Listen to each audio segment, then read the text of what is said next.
మా అయ్య చనిపోవడానికి ముందు నాతో ఏదో చెప్పాలన్నారు. అదేంటో మీరు ఎవరైనా చెప్పగలరా? తెలీదు మనోహర. అయ్యగారి స్థానంలో ఉండి ఇకపై నువ్వే మమ్మల్ని నడిపించాలి. పౌర్ణమి బలి పూజని ఏవేవో మాట్లాడుకుంటున్నారు. మళ్ళీ కూడా పౌర్ణమిలో పుట్టిన పిల్లే. భయంగా ఉంది.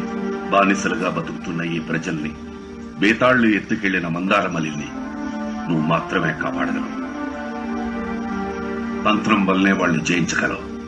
అప్పటినుంచే మీ అయ్యా వేషం వేసే కళలో బాగా ఆరితేరారు.